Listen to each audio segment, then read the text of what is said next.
ரோமர் 4:13 வாசிக்கிறேன். அன்றியும் உலகத்தை சுதந்தரிப்பான் என்கின்ற வாக்குத்தத்தம்.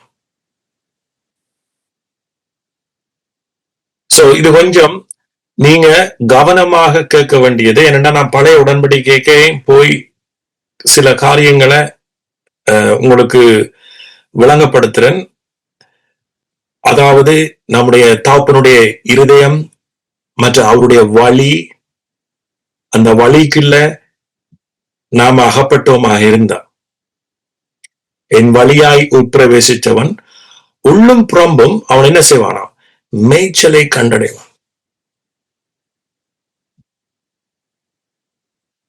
சோ பைபிள் நம்முடைய கையில இருக்கிறதல்ல முக்கியம். அந்த பைபிளை கண்டெக்ஸ்டோட, அதாவது அதை பகுத்து நிதானிச்சு அதை புரிஞ்சு கொண்டோமா இருந்தா, அதனாலதான் ஆண்டவர் சொல்றார் ஞானம். ஞானம் என்றா பாஸ்டர் பிளஸிங் ஒருக்கா சொன்னார், ஞானம் என்றா அதை புரிந்து அதை புரிகிறது தான் ஞானத்துக்கு ஒரு அடையாளம். அந்த ஞானத்தை கொடுத்து யாக்கோபு சொல்றார், யாவருக்கும் சம்பூர்ணமாய் கொடுக்கிறவரும் ஒருவரையும் கடிந்து கொள்ளாவிடத்தை கேட்க கடன். அப்பொழுது அந்த ஞானத்தை கொடுக்கிறார். அவருடைய ஞானம் இல்லாம அவரை அறிய முடியாது. அவருடைய ஞானம் இல்லாம பைபிளை நீங்க ரீட் பண்ண முடியாது. கடமைக்கு ரீட் பண்ணலாம். கடமைக்கு ரீட் பண்றவன் பைபிளை வாசிச்சா கடவுள் அதை பார்த்துட்டு ஆசீர்வதிப்பார் நினைக்கிறான். No no no no. அதுல வாசிச்சாலும் உண்டுதான், நீங்க வாசிக்காட்டியும் உண்டுதான். அவருடைய ஞானத்தை பெற்றுக்கொண்டு அந்த ஞானத்தின் ஊடாக நீங்க வேதத்தை வாசிக்கிற பொழுது அது உங்களோட வாழ்க்கைக்கு மிக மிக ஆரோக்கியம். ரைட்? சோ ஆகவே தகப்பனே, இந்த இடத்துல எங்களுக்கு நீங்க ஞானத்தை தாங்க. திரும்ப சொல்றேன், அவருடைய வசனம் சொல்லுது, ஒரு தகப்பன் தன்னுடைய பிள்ளை இடத்துல அப்பத்தை கேட்கிற பொழுது கல்லை கொடுப்பானா, மீனை கேட்கிற பொழுது பாம்பை கொடுப்பானா. சோ அதே போல நீங்க உங்களோட தாப்பனிடத்துல அவருடைய சித்தத்தின்படி ஞானத்தை கேட்கிற பொழுது அவர் அந்த ஞானத்தை சம்பூர்ணமாய் போடுகிறார். சோ ஆகவே அதன்படி தாப்பனே ஒவ்வொருவருக்கும் ஞானத்தை கொடுங்க, இயேசுவின் மூலமாய். ஆமேன். அன்றியும் உலகத்தை சுதந்தரிப்பான் என்கின்ற வாக்குத்தத்தம் ஆபிரகாமுக்காவது அவன் சந்ததிக்காவது நியாயப்பிரமாணத்தினால் கிடையாமல் விசுவாசத்தினால் வருகிற நீதியினால் கிடைத்தது. சோ உங்களை அநேகம் பேர் என்னுடைய உபதேசத்துல, அதாவது பைபிளுடைய கிருபை என்ற உபதேசத்தை நான் பைபிள்ல இருந்து எடுத்து அதுதான் என்னுடைய உபதேசம் பண்றேன். அதுக்கு அப்புறமா நினைச்சிருங்க இதேதோ நாம் வேறொரு செய்தியை கொடுக்கிறேன். அதாவது என்னுடைய இந்த ஊழியத்துல கலந்து கொள்ற உங்களுக்கு தெரியும், நான் ஆணித்தரமாக நியாய பிரமாணத்தினால் அல்ல, கிருபையினால்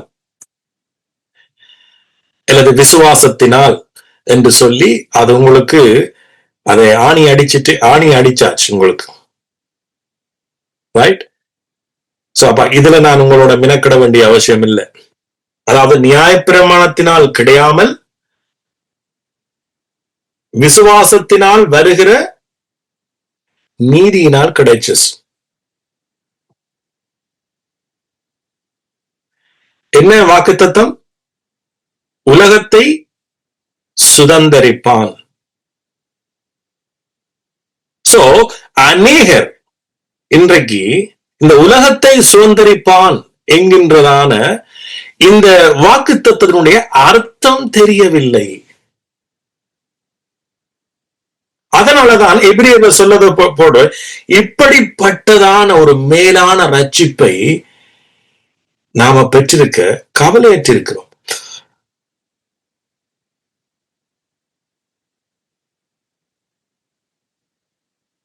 சொல்லுவோம், உலகத்தை சுதந்தரிப்பான் என்கிற வாக்குத்தத்தம். சோ இந்த உலகத்தை சுதந்தரிக்கிற ஆசீர்வாதம் இருக்குத்தானே, அது இது கடவுள் கொடுத்த ஒரு வாக்குறுதி மூலமாகத்தான் மனுஷனுக்குள்ள வருது. இது நியாயப்பிரமாணத்தினால பெற முடியாது. சோ அத சுருக்கமா சொன்னா மனுஷன் தன்னுடைய கிரியைகளினால பெற முடியாது. ஆமென். சோ அப்ப அந்த உலகத்தை சுதந்திரிப்பானுங்களுடைய அர்த்தத்தை நாம புரிஞ்சொல்லுவோம். இப்ப இன்னைக்கு ஒரு கூட்ட கிறிஸ்டியன் நீங்க சிலர் நினைக்க கூடும், உலகத்தை இப்ப கிறிஸ்தவ வாழ்க்கைன்றது நாம பாவ மன்னிப்பை பெற்றுக்கொண்டு அல்லது நாம மன்றாடி மன்றாடி மன்றாடி மன்றாடி நம்முடைய வாழ்க்கை தேய தேய தேய ஜெபம் பண்ணி நம்முடைய வாழ்க்கை தேய தேய அவருக்கு ஊழியம் செய்து இல்ல எங்க இடத்த இருக்கிறதெல்லாம் வித்து தரத்திரன்னு கொடுத்துட்டு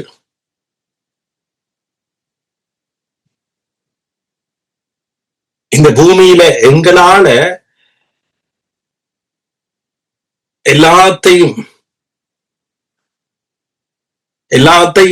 அதாவது இழந்து ஒரு கட்டத்துல பரலோகத்துல நாம போய் பிதாவோட இருக்கிறது என்கின்றதான இந்த ஒரு மனநிலை தான் இன்னைக்கு அநேக கிறிஸ்தவர்களுக்கு இருக்கு.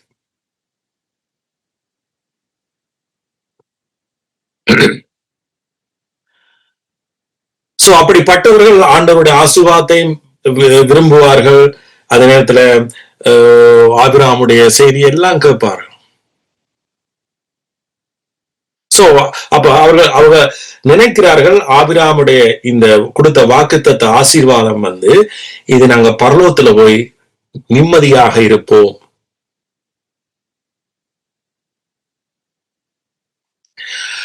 அந்த பரலோகத்துல நிம்மதியா இருக்கிறதற்குத்தான் நாம பல காரியங்களை இந்த பூமியில சகிக்கணும், பலதை தாங்கிக் கொள்ளணும் நாமளே. இப்படியாக ஒரு மனுஷனுடைய வாழ்க்கை ஒரு வேற ரோட்ல போயிடுச்சு.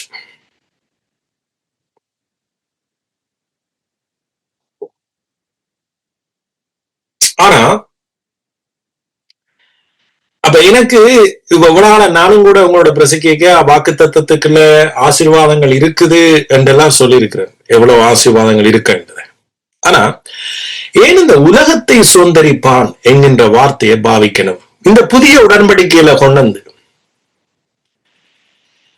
இந்த விசுவாச சபைகளுக்குள்ள கொண்டு ரோமர் சபையா இருக்கலாம், கலாத்தியர் சபைகளா இருக்கலாம், இந்த கிறிஸ்துவால் மீட்கப்பட்ட ஜனங்கள் மத்தியில உலகத்தை சுதந்திரிப்பான் என்கின்ற வாக்குத்தத்தம்.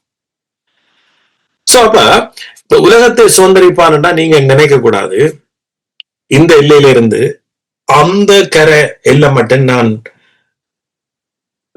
அடிச்சு பிடிச்சிட்டு வரேன்.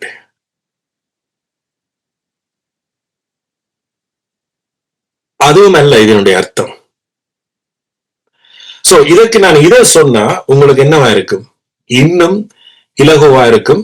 இதை புரிஞ்சு வரல. இந்த உலகத்தை சுதந்திரிப்பான், ஹேர் ஆஃப் த வேர்ல்ட், அந்த பிளஸிங் என்ன? ஹேர் ஆஃப் த வேர்ல்ட், ஆங்கிலத்துல ஹேர் ஆஃப் த வேர்ல்ட் இருக்கு, ரைட்?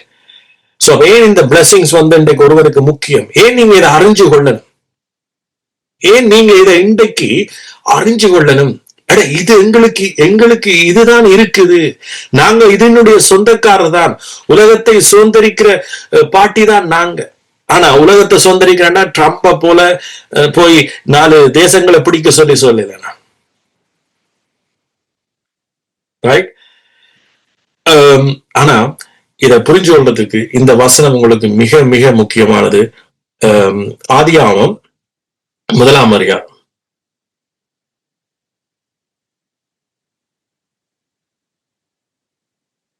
சாரி ஆதியாகமம் 1ஆம் அதிகாரம் இல்ல, ஆதியாகமம் 3ஆம் அதிகாரம்.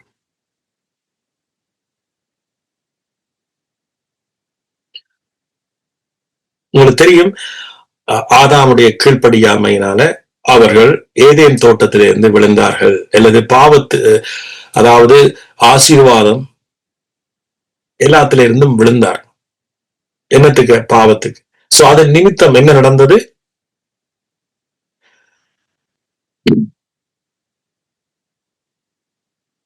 பதினாலாம் வசனம். பின்பு அவர் ஆதாமை நோக்கி,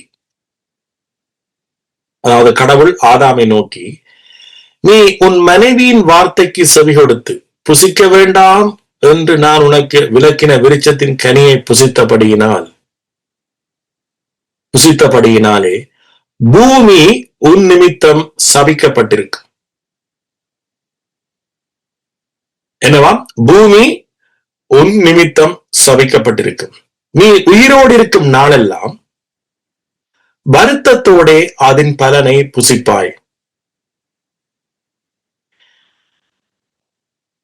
சோ இப்ப இங்க ஆதாமுடைய கீழ்ப்படியாமை நிமித்தம் என்ன நடந்தது? பூமி சபிக்கப்பட்டுட்டது. சோ அப்ப அதுல இருக்கிற பலனை நீ என்னவாம்? வருத்தத்தோட தான் புசிப்பார்.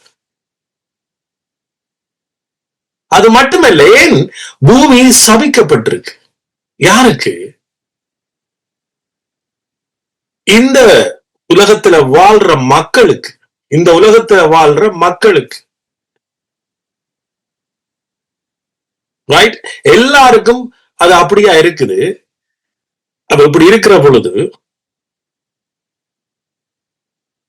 இப்படியே நாம ரோமர் 5 பாவமா, ரோமர் 5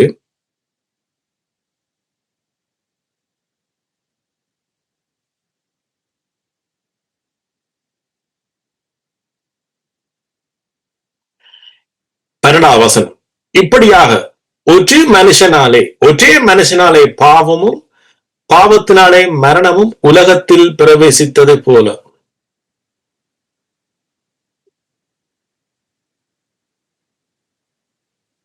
வசனம்.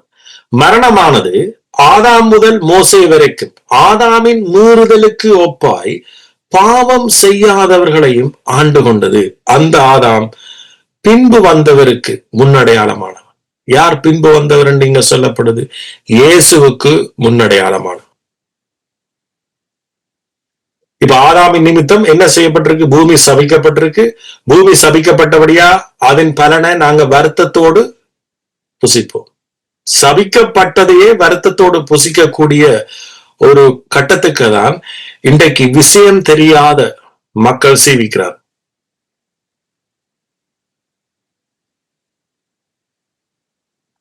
சோ அப்ப இப்படியே ஆண்டவர் தன்னுடைய பிள்ளைகளையும் பூமியையும் விட்டாரா?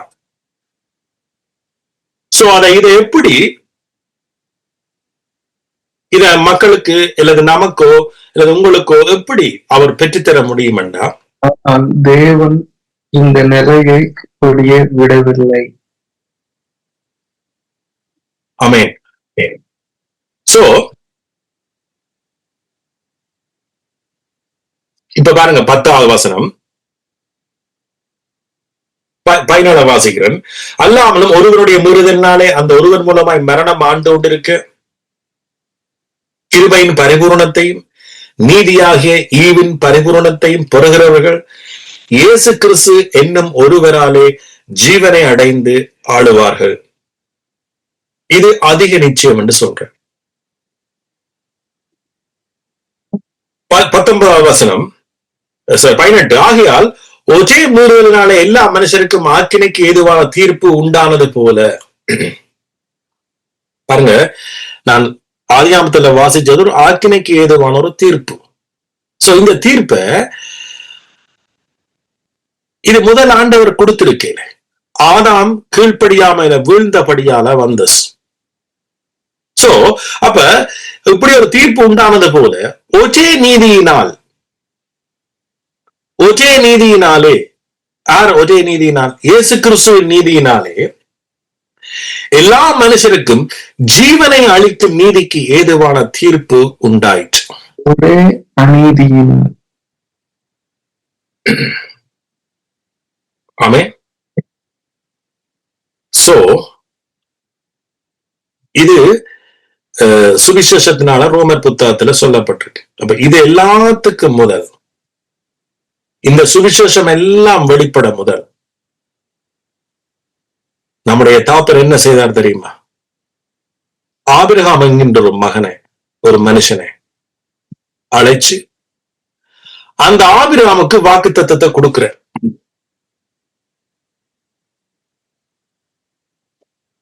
சோ இப்ப மனுஷன் தன்னுடைய கிரியையினாலே நீ எதையும் திரும்ப பெற முடியாது, மனுஷன் ஒன்றுமே செய்ய முடியாது. மனுஷன்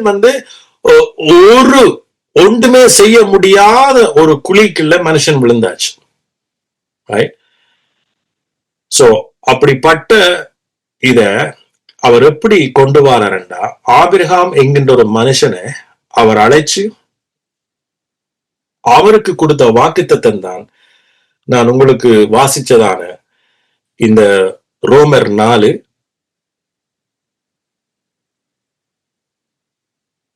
திரும்ப வாசிக்கிறேன்.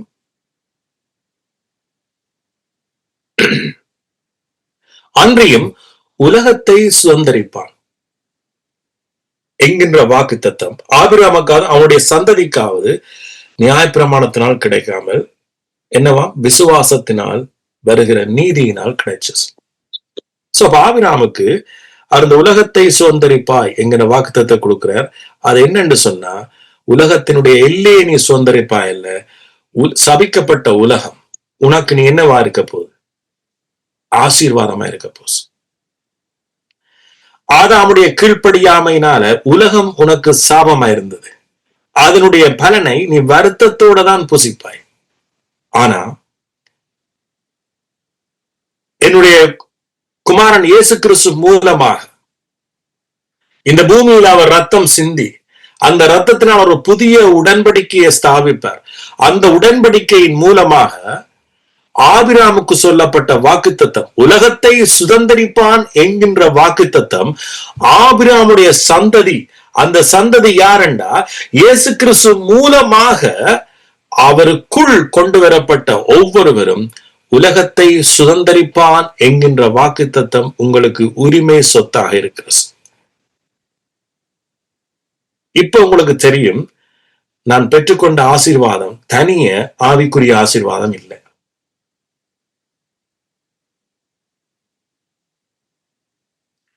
எத்தனை பேருக்கு நான் சொல்ற புரியுது? ஆமென். ஆமென். தனிய ஆவிக்குரிய ஆசீர்வாதம் இல்லை. இத நான் கிட்டத்தட்ட 3 நாளா சர்ச் பண்ணி இந்த ஆசீர்வாதங்களை குறிச்சு நான் எடுத்த வசனங்களை நான் உங்களுக்கு வாசிக்கிறேன். ரைட்? அது எப்படி என்று சொல்லி, உலகத்தை சுதந்தரிப்பான். ஏன் அப்ப எழுதியிருக்கலாமே பரலோகத்தை சுதந்தரிப்பான்.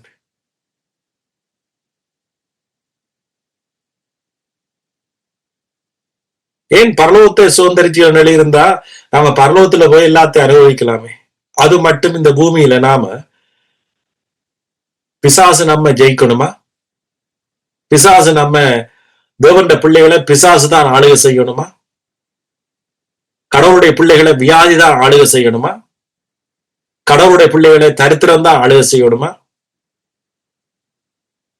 கடவுளுடைய பிள்ளைகளுக்கு இந்த பூமியில பாதுகாப்பு தேவை இல்லையா?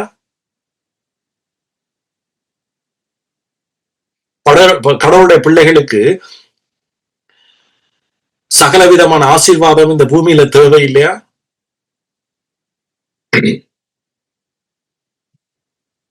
ஆபிரகாமுக்கு உலகத்தை சுதந்திரிப்பான் என்ற வாக்குத்தத்தம் இந்த பூமியிலேயே அந்த வாக்குத்தத்தம் கிரிய செய்தபடியாலதான் ஆபிரகாம் ஆசீர்வாதமாய் வாழ்ந்தான்.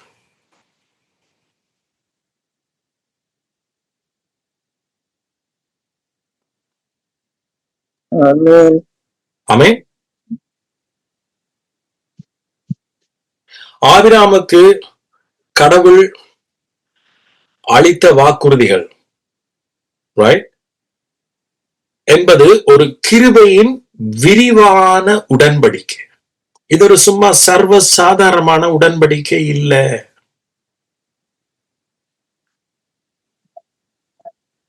உங்களுக்கே தெரியும், இதுக்கு பேரே சொல்லலாம் கிருபையின் உடன்படிக்கை. ஆபிரகாம் ஆசீர்வதிக்கப்பட்டது அல்லது நீதிமானாக்கப்பட்டது ஆபிரகாம் பாதுகாக்கப்பட்டது, ஆபிரகாம் ஆரோக்கியமா வாழ்ந்தது, ஆபிரகாம் சுகபலத்தோட வாழ்ந்தது, ஆபிரகாம் நீடித்த நாட்களாய் வாழ்ந்தது, ஆபிரகாமுடைய முடிவு சமாதானமாய் முடிந்தது, ஆபிரகாமுடைய பிள்ளைகள் ஆசீர்வதிக்கப்பட்டார்கள், ஆபிரகாமுக்கு சொன்ன உடன்படிக்கை அவருடைய பிள்ளைகளுக்கு போனது, பிள்ளைகளுடைய பிள்ளைகளுக்கு போனது. அப்படியே வந்த மரபு வழியில தான் இயேசு பிறந்தார். அந்த இயேசு மூலமா இன்றைக்கு நாங்கள் பிறந்தோம். சோ இது ஒரு சும்மா உடன்படிக்கை இல்லை. நீங்க அலட்சியமாய் விடுறதுக்கு இது ஒரு சும்மா உடன்படிக்கை இல்லை.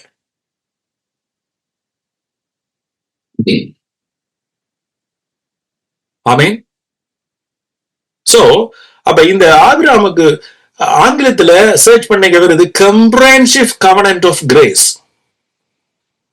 அதாவது ஒரு விரிவான பல ஆசீர்வாதங்கள் உள்ளடக்கிய ஒரு உடன்படிக்கை.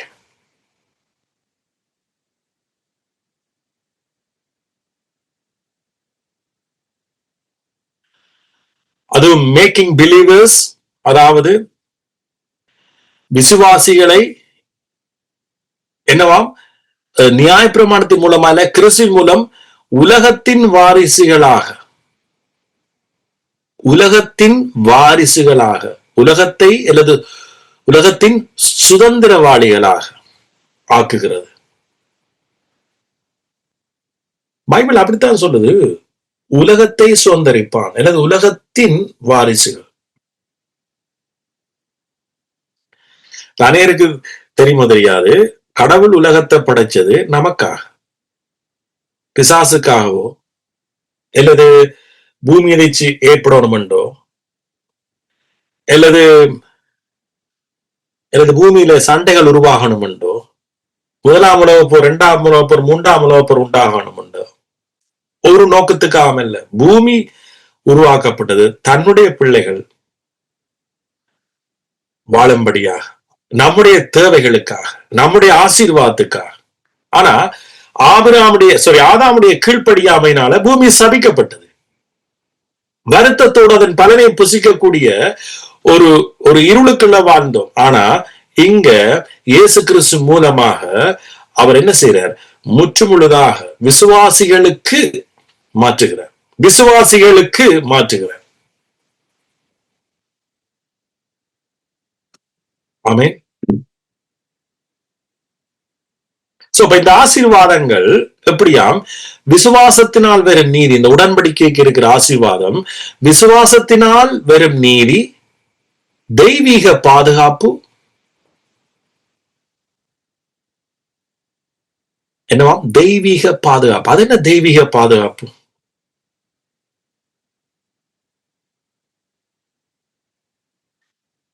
தெய்வீக டிவைன் ப்ரொடெக்ஷன். டிவைன் ப்ரொடெக்ஷன் கடவுளுடைய பிள்ளைகளுக்கு டிவைன் ப்ரொடெக்ஷன் இருக்கு இந்த பூமியில. எப்படி அது? எப்படி ஏண்டா நீங்க கண்டு விசுவாசிக்கிறது இல்ல விசுவாசம், நீங்க காணாம விசுவாசிக்கிறதுக்கு பேர் தான் விசுவாசம். தேவனுடைய வார்த்தையை நீங்க நம்புறதுதான் விசுவாசம். ரைட்? உங்களுக்கு ஒரு டிவைன் ப்ரொடெக்ஷன் நடந்த பிறகு அவரை விசுவாசிக்க வேண்டிய அவசியம் இல்லை. முதலாவது நீங்க அவருடைய வார்த்தையை ஏற்றுக்கொள்ளுங்க. இப்ப உங்களுக்கு அந்த டிவைன் ப்ரொடெக்ஷன் செலவுல தேவைப்படாது. தேவைப்படுற நேரத்துல அது கிடைக்கும் உங்களுக்கு. ஆமென். தெய்வீக பாதுகாப்பு. உங்களை அறியாம எந்த ஒரு மனுஷனும் உங்களுக்கு பாதுகாப்பு இல்லை என்றாலும் தேவனால் வருகிற பாதுகாப்புக்கு பேர் தான் தெய்வீக ப்ரொடெக்ஷன். ஆமென். பாதுகாப்பு.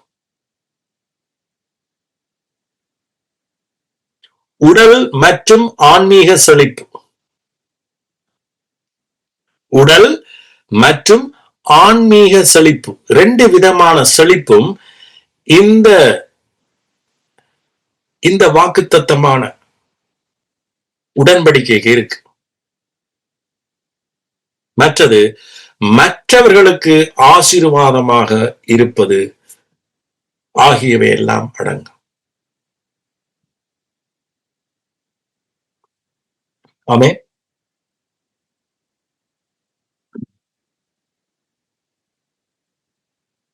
சோ இது மிக மிக முக்கியம்.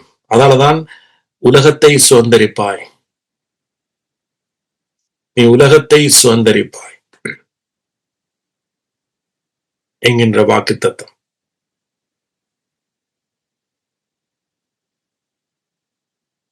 இது ஆபிரகாமுக்கு மட்டுமா? ஆபிரகாமுடைய மரபு. இந்த ரோமர் 4 எடுத்து வாசிக்கிறேன் நான் திரும்ப.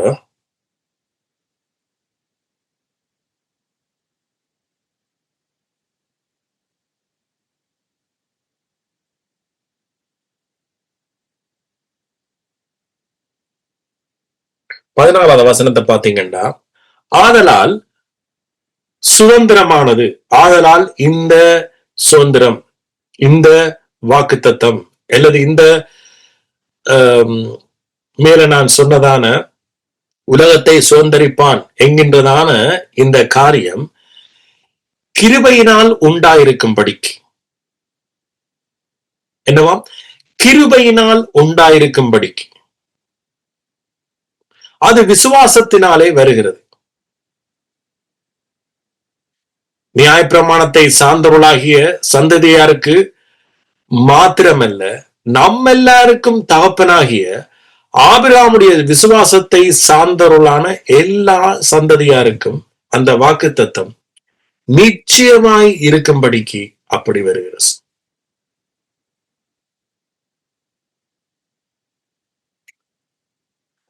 ஆமென்.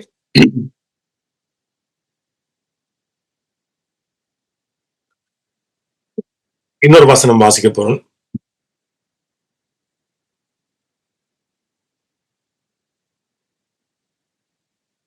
12வது வசனம். விருத்த சேதனத்தை பெற்றவளுக்கு மாத்திரமல்ல, நம்முடைய தகப்பனாகிய ஆபிரகாம் விருத்த சேதனம் இல்லாத காலத்தில் அடைந்த விசுவாசமாகிய அடிச்சுவடுகளில் நடக்கிறவளுமாய் இருக்கிறவளுக்கு தகப்பனாய் இருக்கும்படிக்கும் அந்த அடையாளத்தை பெற்றார். என்னவாம்? விசுவாசமாகிய அடிச்சுவடுகளில் நடக்கிறவர்களுமாய் இருக்கிறவர்களுக்கு தகப்பனாய் இருக்கும்படிக்கு அந்த அடையாளத்தை பெற்றார்.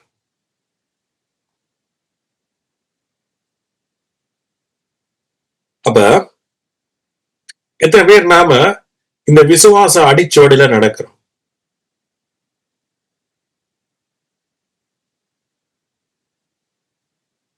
எத்தனை பேர் எங்களுடைய இருதயத்துல இத காவிக்கொண்டே இருக்கிறோம் இந்த டைம்?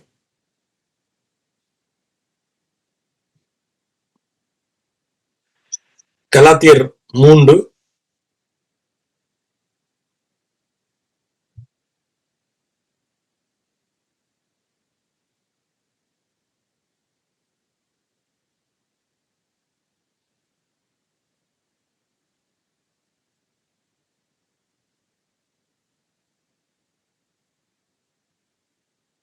14வது வசனம். ஆபிரகாமுக்கு உண்டான ஆசீர்வாதம் கிறிஸ்து இயேசுவினாலே பிரஜாதிகளுக்கு, அதாவது எங்களுக்கு வரும்படியாகவும் ஆவியை குறித்து சொல்லப்பட்ட வாக்குத்தத்தத்தை நாம் விசுவாசத்தினாலே பெறும்படியாக இப்படி ஆயிற்று.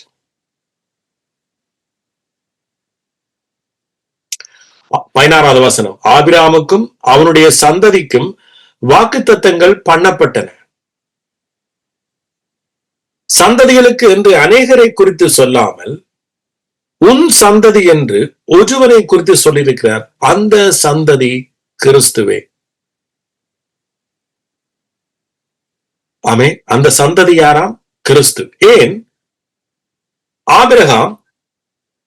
கிறிஸ்து ஆபிரகாமுடைய மரபு வழியாக, அவருடைய மரபு வழியாக ஆபிரகாமுக்கு 2 குமாரர் பிறந்தார்கள். ஒன்று இஸ்மவேல், அடுத்தது ஈசாக். இஸ்மவேல் வாக்குத்தத்தத்தின்படி பிறக்காதபடியால அந்த இஸ்மவேல் ஊடாக போனது அவனுடைய மரபு வழி அல்ல. ஈசாக்கு ஊடாக வந்ததுதான் வாக்கு தத்தத்தினுடைய மரபு வழி. அந்த ஈசாக்கினுடைய வந்து அப்படியே யாக்கோபு அப்படியாக அவருடைய ஆசீர்வாதங்கள் வந்து தாவீதினுடைய வம்சத்துல இயேசு பிறந்தார் என்று சொல்லப்படுது. சோ ஏன் அந்த மரபு வழி, அந்த வம்சத்துல, தாவீதின் வம்சத்துல இயேசு பிறந்தாருன்னா, இந்த வாக்கு தத்தம் என்ன செய்யணும்? உங்களோட வாழ்க்கையில நிறைவேறணும். சோ அதனாலதான் ஒரு புரஜாதி, ஒரு கானானிய ஸ்திரீ தாவீதின் குமாரனை எனக்கு இறங்கும் என்று உரிமையோட கேட்டார். அந்த உரிமை சொல்லித்தான் அவருடைய குடும்பத்துல அற்புதம் செய்தது. இன்றைக்கு அநேக மக்கள் கிறிஸ்தவம் கிறிஸ்தவம் என்று சொல்லி புறம்பே தள்ளுறாரு. ஆனா இயேசுனுடைய மரபு வழியை புரிந்தார்களா இருந்தா, அது இந்துவா இருக்கலாம், முஸ்லிமா இருக்கலாம், எந்த மதத்தோட இயேசுனுடைய மரபு வழியை புரிந்தா உரிமையோட கேட்பார்கள், தாவீதின் குமாரனே எனக்கு இறங்கும். சோ பைபிள்ல சகலதும் எங்களுக்கு ஒரு பெரிய வெளிச்சமாக கொடுக்கப்பட்டிருக்கு. இன்றைக்கு எங்களோட பிள்ளைகள் கொடுத்து, அதான் நான் கெஷான் டேவுக்கு காலையில சொன்னான், பழைய உடன்படிக்கை நான் உங்களுக்கு கற்பிச்சு தருவேன். ஏன்னா அதுக்கு இல்ல என்ன செய்வோம், இயேசுவை காண்பிக்கணும். பழைய உடன்படிக்கைக்கு இயேசுவை காண்பிக்கணும்.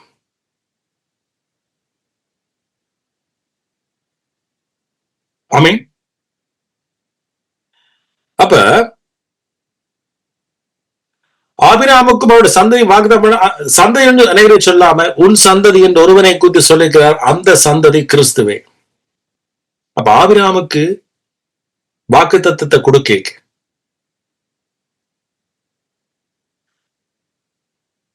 அவர் நம்ம நினைச்சுதான் கொடுத்திருக்கிறார்.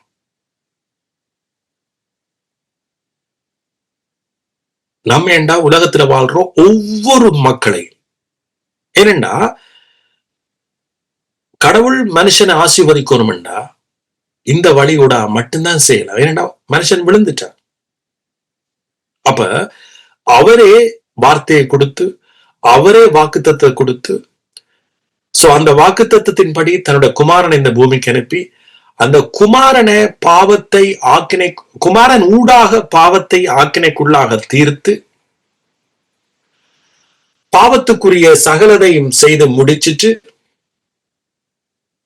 ஆபிரகாமுடைய உடன்படிக்கைய சிலுவையில வெற்றி சிறக்கிறார்.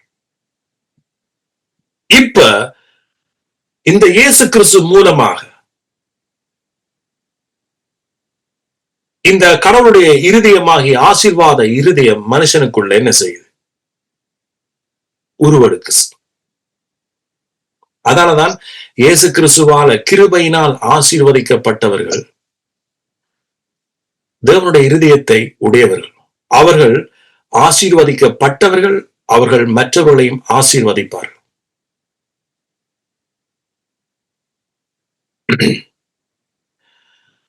அதான் யாக்கோபு புத்தகத்தில் சொல்லுது,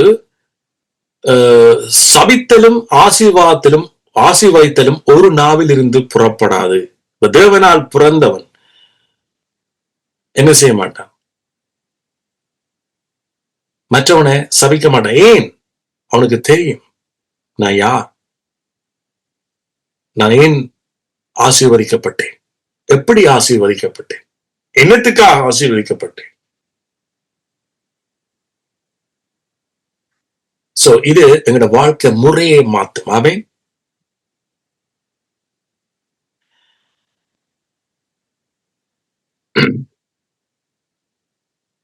அன்றியும் 18வது அன்றியும் உலகத்தை சுதந்திரிப்பான், அதாவது சுதந்திரமானது நீங்க எழுதப்பட்டிருக்கு. அதை நான் ரோபரோட கம்பேவன்னைக்கு உலகத்தை சுதந்திரிப்பான் என்கின்றது நியாயப்பிரமாணத்தினால் உண்டாமல் வாக்குத்தத்தத்தினால், சாரி, நியாயப்பிரமாணத்தினால் உண்டானால் அது வாக்குத்தத்தினால் உண்டாயிராதே. சோ தேவன் அதை ஆபிரகாமுக்கு வாக்குத்தத்தத்தால் அருள் செய்தார்.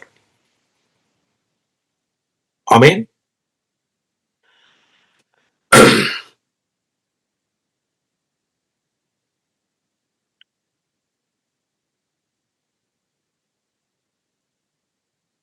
அடுத்த 23 இல்ல,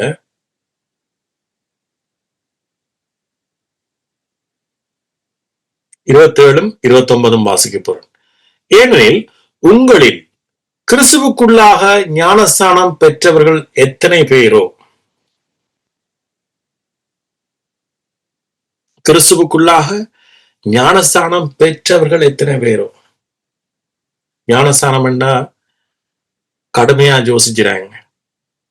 ஞானஸ்தானம் என்கின்றது விசுவாசத்தின் மூலமாக நாங்கள் ஏற்றுக்கொள்றோம். கிறிஸ்துவோட மரிச்சு அவரோட அடக்கம் பண்ணப்பட்டு அவரோட உயிர்த்தெழுந்திருக்கிறோம் என்று நீதி உண்டாக விசுவாசிக்கப்படும், ரட்சிப்பு உண்டாக வாயினால் அறிக்கை பண்ணப்படும்.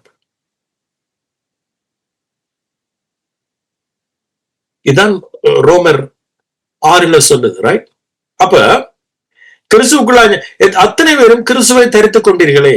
ஜூதன் என்றும் கிரேக்கன் என்றும் அடிமை என்றும் சுயாதீனம் என்றும் ஒன்றுமே வித்தியாசம் இல்லை. நீங்கள் கிறிஸ்துவின் உடையவர்களானால் ஆபிரகாமின் சந்ததியாரும் வாக்கு தத்தத்தின் படியே சுதந்திரமாய் இருக்கிறீர்கள். இது நிகழ்காலம். இருக்கிறீர்கள், இருக்க போறீர்கள் அல்ல, இருக்கிறீர்கள். ஆபிரகாமின் சந்ததியும் வாக்குத்தத்தத்தின் படியே நீங்கள் சுதந்திரமாய் இருக்கிறீர்கள். சோ இப்ப ஆபிரகாமுக்கு சொன்ன அதே ஆசீர்வாதம், ஆபிரகாம் உலகத்தை சுதந்தரிப்பான் என்கின்ற அதே ஆசீர்வாதம், அதே வாக்குத்தத்தம், அதே உடன்படிக்கை கிறிஸ்து மூலமாய் நானும் நீங்களும் அதற்குள் இருக்கிறோம். ஆமென். சோ இது வந்து சும்மா இல்ல, இது உடன்படிக்கை. இது உடன்படிக்கை. இந்த உடன்படிக்கையை விட்டு ஒன்றும் மாற போறதில்லை. சரி, உங்களுக்கு நான் முன்ன எவ்வளவு காலம் நீங்க அடிக்கடி கேட்டிருப்பீங்கன்னு நினைக்கிறேன். எவ்வளவு காலத்துக்கு முன்ன இந்த லூக்கா 1 அதிகாரம்,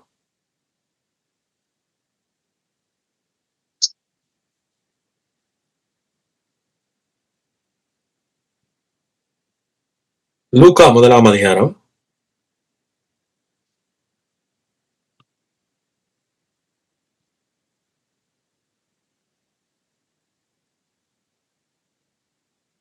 77வது வசனத்திலிருந்து வாசிக்கிறோம்.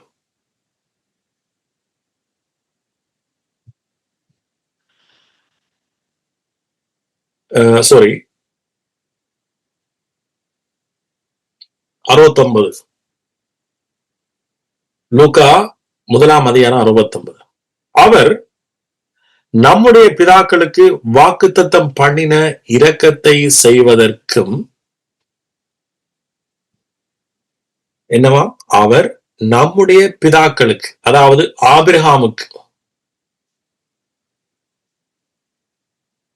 அல்லது அவருடைய மரபு வழியில வந்த மற்ற சந்ததிக்கு வாக்குத்தத்தம் பண்ணின இரக்கத்தை செய்வதற்கு, அவர் வாக்குத்தத்தம் பண்ணின இந்த காரியத்தை செய்வதற்கும் தம்முடைய பரிசுத்த உடன்படிக்கையை நினைத்தருளி.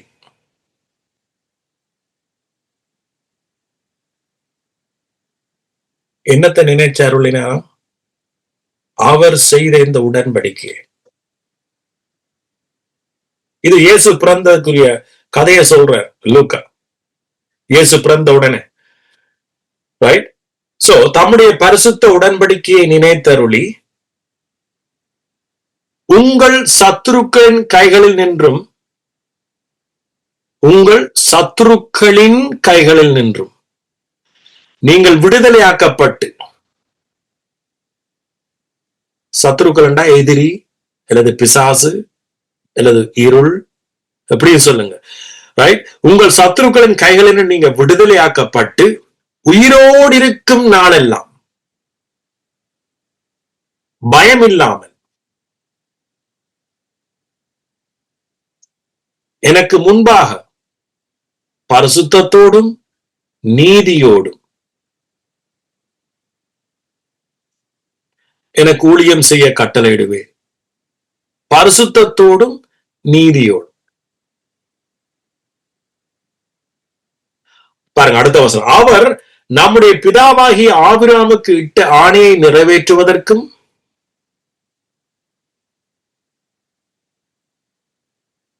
அவர் நம்முடைய பிதாவாகிய ஆபிரகாமுக்கு இட்ட ஆணையை நிறைவேற்றுவதற்கும் ஆதி முதல் கொண்டிருந்த தம்முடைய பரிசுத்த தீர்க்கதரிசிகளின் வாக்கினால் தாம் சொன்னபடியே தமது ஜனத்தை சந்தித்து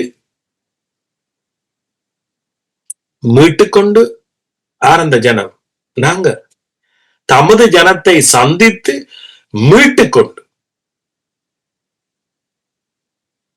நம்முடைய சத்துருக்களில் நின்றும் நம்முடைய சத்துருக்களில் இருந்தும் நம்மை பகைக்கிற யாவருடைய கைகளில் நின்றும் நம்மை ரட்சிக்கும்படிக்கு தம்முடைய தாசனாகிய தாவீதின் வம்சத்திலே நமக்கு இரட்சணிய கொம்பை ஏற்படுத்தினார்.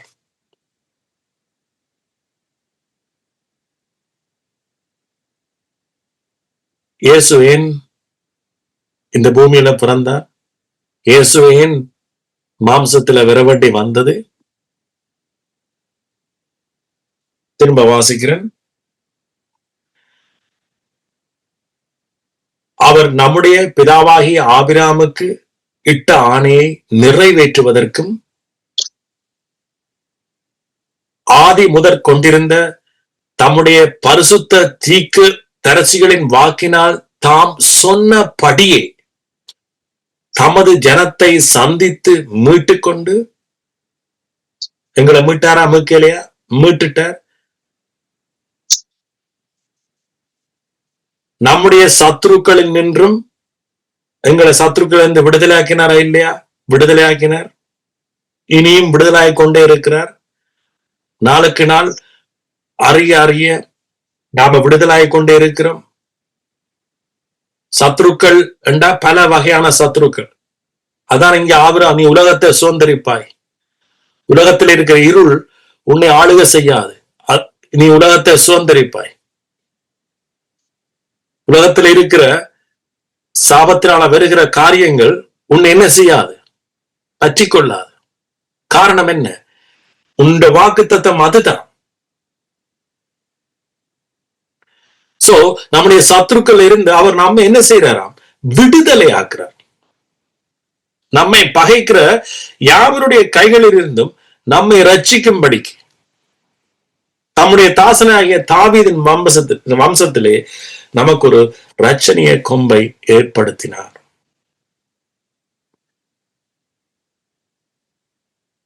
ஆமென். இன்னைக்கு அநேகர் நீங்க ரட்சிப்புன்னு சொன்னா நீங்க நினைக்க கூடாது இது தனிய எங்களுக்கு ஒரு பாவம் மன்னிப்புண்டு.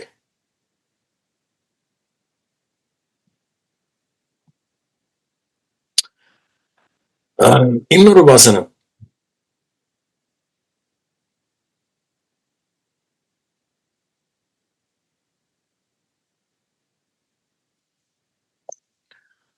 பாவ மன்னிப்பினால்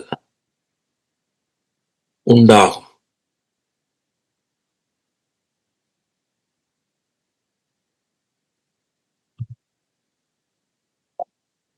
பாவ மன்னிப்பினால் உண்டாகும்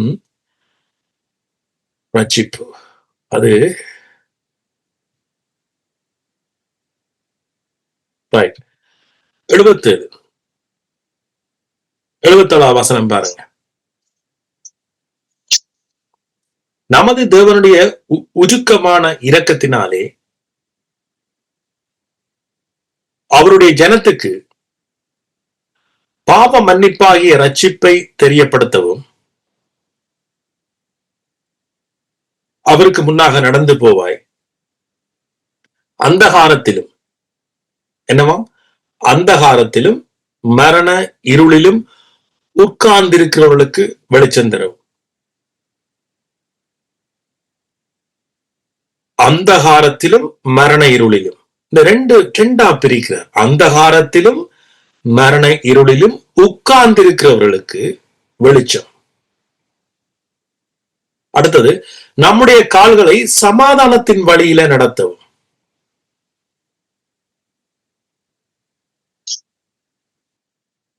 சிந்திச்சு பாருங்க, இந்த உலகத்தை சுதந்திரிப்பான் என்ற ஆசீர்வாதத்துக்கு எவ்வளவு பெருதா இல்லையா? உங்களுடைய கால்களை சமாதானத்தின் வழியில நடத்தணும்டா உலகத்தை சுதந்திரிக்கக்கூடிய அந்த வாக்குத்தத்த ஆசீர்வாதம் ஆவிக்குரியதும் உலக ரீதியான ஆசீர்வாதங்களுக்கும் என்னவா இருக்கணும்? நாம சொந்தக்காரரா இருந்தாத்தான் எங்கட வழி சமாதான வழியில நடக்கும்.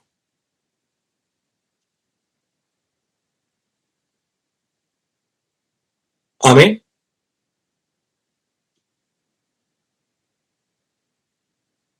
நாம பரலோகமே நமக்கு சொந்தமே என்று பாடிக்கொண்டு தெரிய வேண்டிய அவசியம் இல்லை. பரலோகம் சொந்தமா இருந்து பூமியில நாம தரித்திரமாய் வாழ்றதுல அர்த்தம் இல்லை. பரலோகம் சொந்தமா இருக்கணும், பூமியில இயேசு கிறிஸ்துவின் செழிப்பு இருக்கணும். சோ இதுக்கு காரணம், இதை நாம பெறணும்னா நாம் இந்த உடன்படிக்கையை புரிஞ்சுள்ளணும்.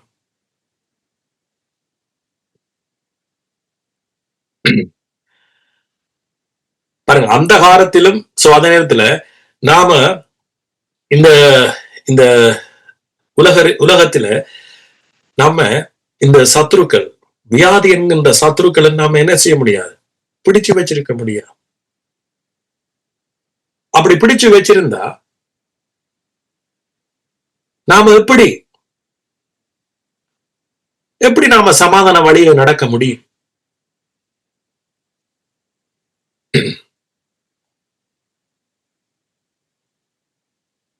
சோ இப்ப இது சொல்றது இப்ப சில வேளை ஒரு வியாதியில இருக்கிற உங்களுக்கு நான் குற்றப்படுத்துறது போல இருக்கு உங்களுக்கு.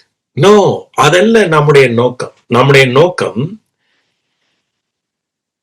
இதுதான் நம்முடைய ஆசீர்வாதம். இதை குறிச்சு நீங்க கவலையற்றிருக்காம உங்களுடைய விசுவாசத்தை இதுக்குள்ள போடுங்க.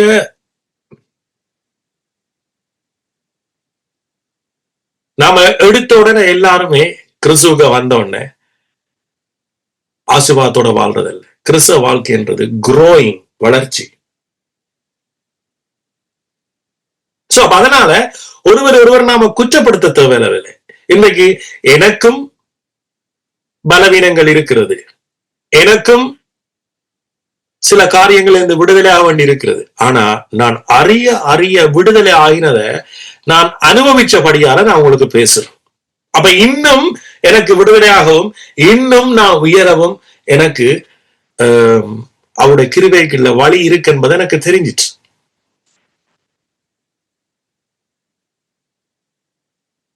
ஆமென்.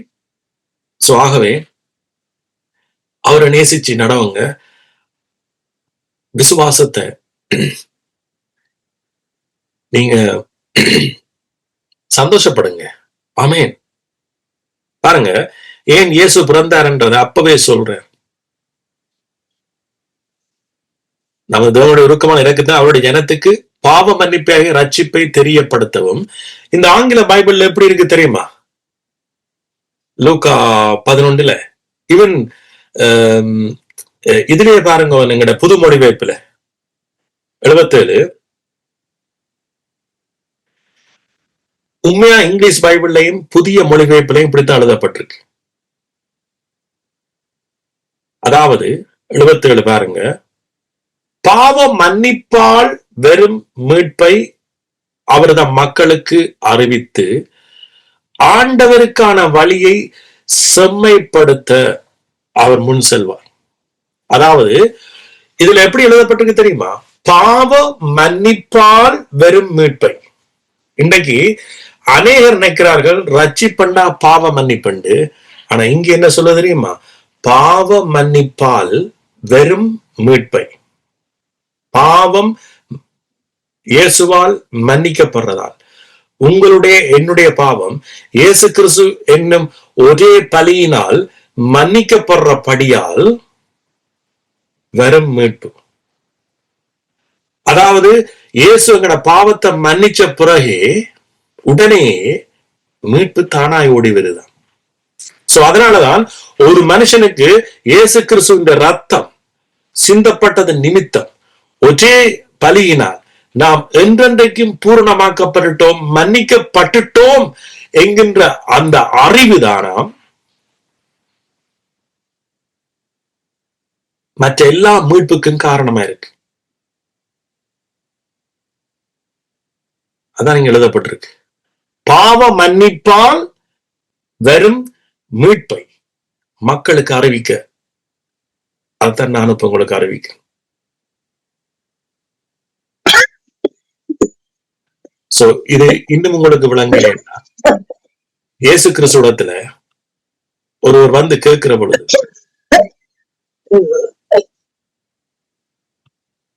இயேசு கிறிஸ்துவிடத்துல ஒருவர் வந்து கேட்கிற பொழுது அவர் சொன்னார், உன் பாவங்கள் மன்னிக்கப்படுவது என்று சொல்வதா அல்லது எழுந்து நட, எது எளிது? உன் பாவங்கள் மன்னிக்கப்பட்டது போ என்று சொன்ன உடனே அவனோட வியாதி அவனை விட்டு என்ன செய்ச்சு? நீங்கி போயிட்டு.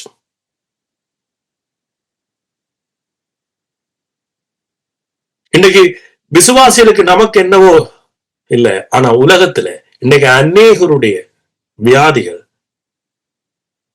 பாவம் மன்னிக்கப்படாதனால இருந்தொன்றிருக்கு என்பதை அநேகருக்கு தெரியாது. இல்லது அநேகருடைய சத்ருக்கள், அநேகருடைய வாழ்க்கையில வர்ற பிரச்சனைகள், சத்ருக்கன்னு சொன்னா நீங்க மனுஷன் சத்ருவா நிக்கிறத நான் சொல்லல. இன்னைக்கு சத்ருக்களால வருகிறதான சாபத்தின் நிமித்தம் வருகிறதான தரித்திரமா இருக்கலாம், வியாதிகளா இருக்கலாம், அல்லது குடும்ப பிரச்சனைகளா இருக்கலாம், சிக்கலா இருக்கலாம். அப்படியான காரியங்கள் இன்னைக்கு ஒரு மனுஷனுக்குள்ள நிலைச்சிருக்கிறது காரணம் பாவங்கள் மன்னிக்கப்பட்ட நிச்சயம் அந்த உரிமை அவர்கள் எடுத்துக்கொள்ளாதபடியால்.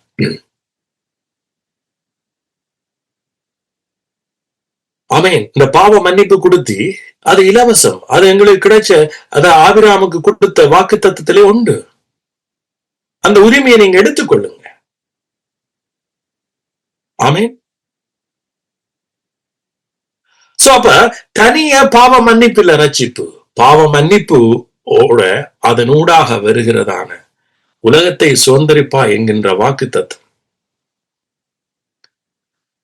நமக்கு உண்டாயிருக்கிறது. ஆமென்.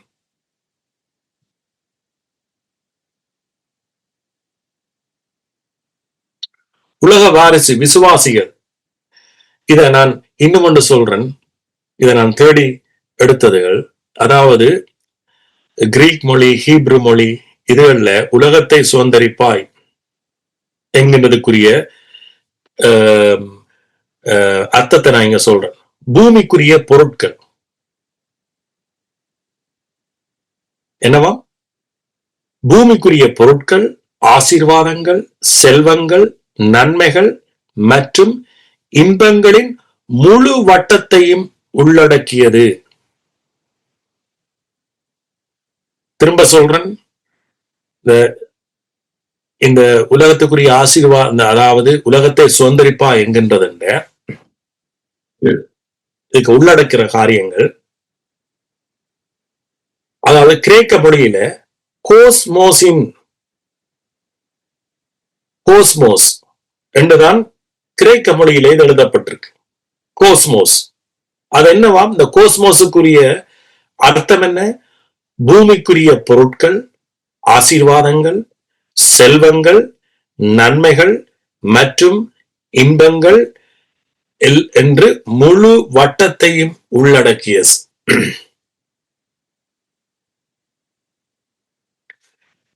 இந்த விரிவான ஆசீர்வாதம் என்றது பராக் என்ற எபிரேயர் வார்த்தையின்படி வெற்றி, செழிப்பு, வளம் மற்றும் நீண்ட ஆயுளுக்கான சக்தி. இதெல்லாத்தையும் உள்ளடக்கிய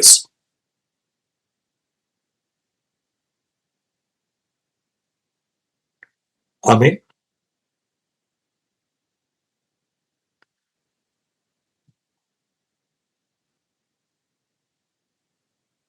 எத்தனை பேருக்கு நான் சொல்ற புரியுது? ஆமென். திரும்ப சொல்லவா? உலக வாரிசு, நீங்க உலகத்தின் வாரிசு, அல்லது உலகத்தை சுதந்திரிப்பாய், எங்குனதுக்கு என்னென்ன எல்லாம் அடங்குது. இதை நான் தேடி எடுத்த வாசனங்கள். இது தேடி எடுத்தபடியால இது பிபிலிக்கல் இல்ல, பிபிலிக்கலுக்குள்ள தேடி எடுத்தது. அதாவது அவருடைய வார்த்தை ஊடாக தேடி எடுத்தது. பூமிக்குரிய பொருட்கள், ஆசீர்வாதங்கள், செல்வங்கள், நன்மைகள் மற்றும் இன்பங்களின் முழு வட்டத்தையும் உள்ளடக்கியது. எபிரேய மொழியில பராக் என்று சொல்லப்படுது. அது என்ன? வெற்றி, செழிப்பு, வளம் மற்றும் நீண்ட ஆயுளுக்கான ஒரு ஆசீர்வாதம் இல்ல ஒரு சக்தி.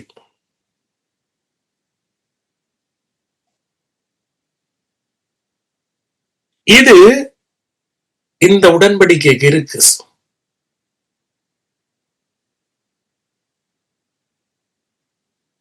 ஆமென்.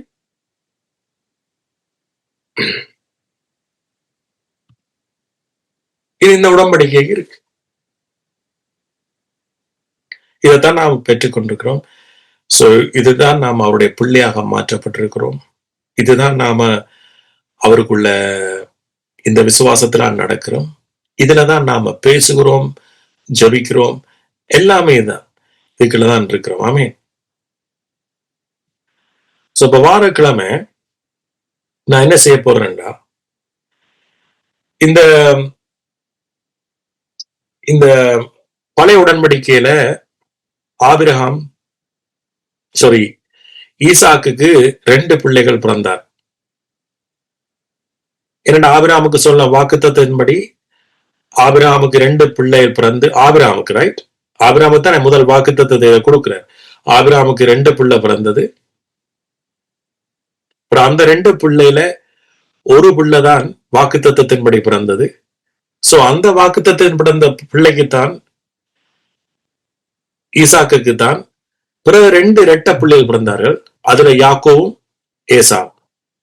சோ இந்த யாக்கோவும் ஏசாவுக்கும் இடையில இருந்த ஆசீர்வாதங்களையும் நான் செப்பரேட் பண்ணி, அப்ப இந்த யாக்கோபு எப்படி ஆசீர்வதிக்கப்பட்டார் என்பதை நீங்க பார்த்தீங்க என்று சொன்னால், இன்னும் உங்களுக்கு இந்த கடவுள் எப்படி இந்த பூமியில மனுஷனுக்கு இந்த ஆசீர்வாதத்தை கொடுத்திருக்கிறார், எப்படி இன்னும் அதுக்கு உண்மையுள்ளவராய் இருந்தோண்டே இருக்கிறார், எப்படி உங்களோட வாழ்க்கை மேல போய்கொண்டே இருக்கும் என்பதை நீங்க என்ன செய்வீங்க அறிஞ்சொல்லி. ஆமேன். அது வாரக்கிழமை நாம் அதை பார்க்கலாம். ஆமேன். சோ அதுக்கு ஒரே ஒரு வசனத்தை நான் சொல்லி அதை முடிக்கிறேன். என்ற யாக்கோபும் ஏசாவும் வயிற்றுல இருக்கைக்கு 2 பேரும் சண்டை போட்டார்கள். இரணப்பிள்ளை என்றபடியா அவர் 2 பேரும் வயிற்றுலேயே சண்டை பிடிக்க, இது என்னவாக முடிய போதோ என்று சொல்லி ரெபேக்கா சரியா யோசித்தா. அப்ப ஆண்டவர் போய் சொல்ற, நீ இதை பிடிச்சு கவலைப்படாத, இந்த வயிற்றுல 2 பிள்ளைகள் இருக்கு, 2 ஜாதிகள் வயிற்றிலிருந்து புறப்படும், சிறியவன் இளையவன் மூத்தவனை செவிப்பான். சோ பிறக்கேக்கே இளையவன் மூத்தவனுடைய குதிக்கால பிறந்தான் என்று சொல்லி என்று சம்பவம் நடக்குது.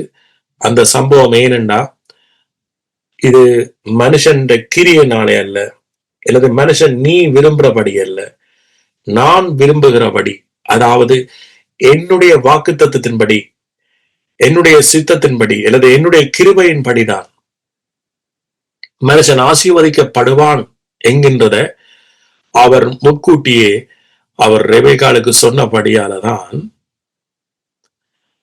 ரெபேக்காள் அந்த ஒரு வசனத்தை இருதயத்துக்குள்ள போட்டபடியாலதான் ரெபேக்காள்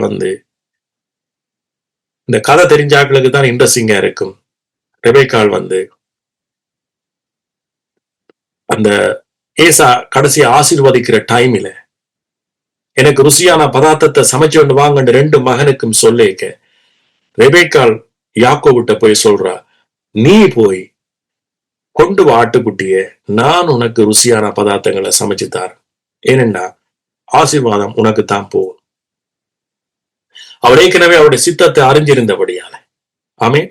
சோ இதை நான் வார கிழமை சொல்லிக்க உங்களுக்கு எல்லாமே இன்றைய மெசேஜையும் அதையும் நீங்க லிங்க் பண்ணிக்க நிச்சயமா நீங்க புரிஞ்சொல்லுவீங்க கர்த்தருடைய வழியை.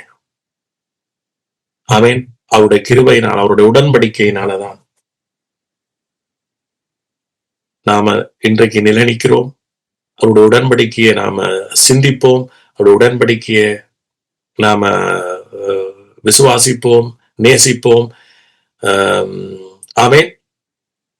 மற்ற அந்த உடன்படிக்கையில் இருந்த இந்த ஆசீர்வாதங்களை நீங்க என்ன செய்யுங்க, நித்தமும் நித்தமும் நித்தமும் நீங்க என்ன செய்யுங்க, அதை தியானிச்சு கிரையுங்க. ஆமீன். அதன்படி நீங்க பேசுங்க, அதன்படி ஜெபிங்க. ஆமீன். அதன்படி நீங்க பெற்றுக்கொண்டது ஒரு பெரிய ஒரு கிரேட் பிளஸிங்ஸ் நீங்க பெற்றுக்கொண்டது. அதாவது ஒரு பெரிய ஆசீர்வாதம் நாம பெற்றுக்கொண்டது. உலகத்தை சுதந்தரிப்பான் என்கின்ற ஆசீர்வாதத்தை நான் நீங்களை பெற்றுக்கிறோம். ஆமீன். ஓகே, கம்யூனியன் இருக்கிறார்கள் நீங்க எடுத்துக்கொள்ளுங்க. பாப்பனே, உங்களுக்கு நன்றி செலுத்துகிறோம். உங்களுடைய ரத்தம் உங்களுடைய சரீரம் எங்களுக்காக பிக்கப்பட்டது. ஆமீன். உங்களுடைய சரீரம் எங்களுக்காக பிக்கப்பட்டது. அந்த சித்தத்தின்படி நாம் பரிசுத்தமாக்கப்பட்டிருக்கிறோம். எபிரேயர் 10:14 பரிசுத்தமாக்கப்படுவர்களை ஒரே வரியினால அவர் என்றென்றைக்கும் பூரணமாக்கி இருக்கிறார்னு சொல்லப்படுது. ஆமீன். எங்களுக்கு கிடைச்ச பரிசுத்தம் நம்மளுடைய கிரியினாலே அல்ல, இயேசு கிறிஸ்து உடைய சரீரம் அடிக்கப்பட்டபடினால. ஆமீன். சோ அதனால நாம அவருக்கு பரிசுத்த ஜாதியாக, அவருடைய மனவாட்டியாக அவருக்குள்ள இருக்கிறோம். ஆமீன். சோ அத விசுவாசிச்சு நாம கொள்ளுவோமா? நன்றி இயேசுவே, நன்றி தாப்பனே.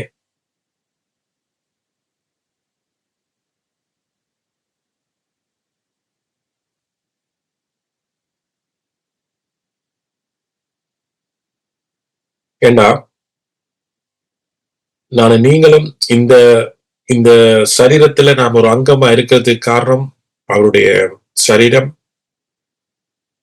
மற்றது நம்முடைய பலவீனம், நம்முடைய நோய் நொடிகள், நம்முடைய பாவங்கள், நம்முடைய அக்கிரமங்கள் எல்லாமே அவருடைய சரீரத்துல போடப்பட்டது.